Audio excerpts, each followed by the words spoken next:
আল্লাহ রসুলের জামানায় একটা নির্দিষ্ট সময় পর্যন্ত মানুষের জন্য রোজা রাখার সিস্টেমটা ছিল অত্যন্ত কঠিন।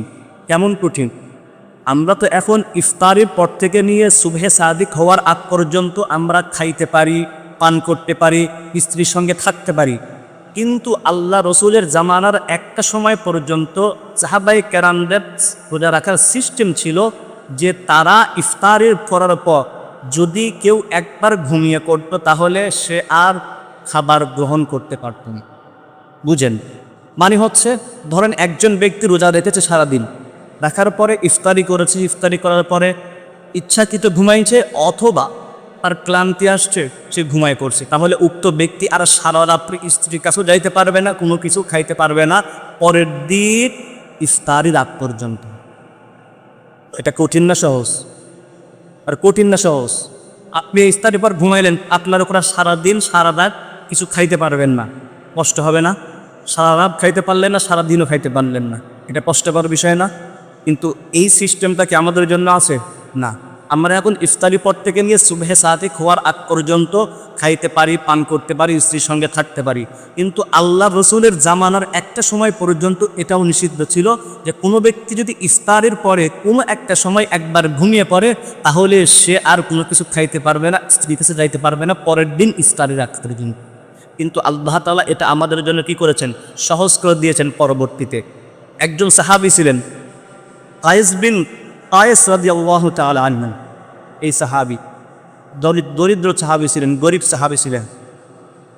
এই কায়েস রাদিয়াল্লাহু তাআলা আনহু তিনি গরিব ছিলেন, অত্যন্ত দরিদ্র ছিলেন।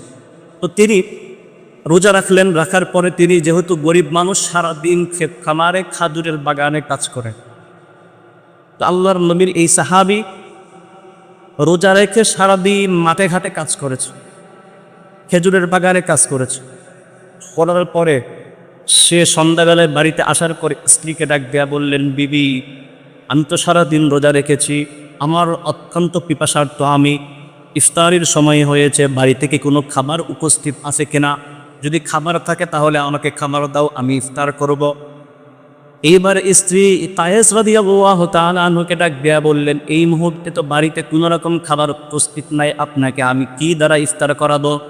তবে আপনি একটু অপেক্ষা করেন, আপনি একটু বিশ্রাম করেন, আমি দেখি বাহিরে থেকে কোনো খাবারের জোগাড় করে আনতে পারি কিনা, খাবারের কোনো ব্যবস্থা করতে পারি কিনা।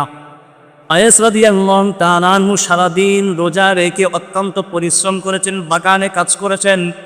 যখন স্ত্রী তাকে বিশ্রাম নিতে বলেছে, এখন কায়েস রাদিয়াল্লাহু তাআলা আনহু যখন বিশ্রাম নেওয়ার জন্য নিজের বেডের উপরে গিয়ে হালকা করে বেডের সঙ্গে পিঠ ঠেকিয়েছে, অর্থাৎ যখন শুয়েছে, শোয়ার সঙ্গে সঙ্গে তার ক্লান্ত হওয়ার কারণ তার ঘুম চলে আসে, সে ঘুমিয়ে যায়। এইদিকে স্ত্রী বাহিরে থেকে খাবার জোগাড় করে নিয়ে এসে ঘরের ভিতরে এসে দেখে কায়েস রাদিয়াল্লাহু তাআলা আনহু ঘুমিয়ে পড়েছে। তখন ওই সময় তো এই নিয়ম ছিল, একবার যদি কেউ ঘুমিয়ে পড়ে তাহলে তার জন্য খাওয়া পান করা সব কিছুই না জায়েজ। এখন কায়েস রাদিয়াল্লাহু তাআলা আনহু দেখলেন, কায়েস রাদিয়াল্লাহু তাআলা আনহুর স্ত্রী যখন দেখলেন তার স্বামী ঘুমিয়ে পড়েছে, এই জন্য তিনি আর তার স্বামীকে ডাক দিলেন না। সেই দিন কায়েস রাদিয়াল্লাহু তাআলা আনহু সারাটা রাত না খেয়ে থাকলেন, পরের দিন সারাদিন না খাওয়া। যখন দুপুরবেলায় বাগানে কাজ করতেছেন, ক্ষুধার কারণায়, ক্ষুধার যন্ত্রণায় ছটফট করতে করতে কায়েস রাদিয়াল্লাহু তাআলা আনহু অজ্ঞান হয়ে যায়।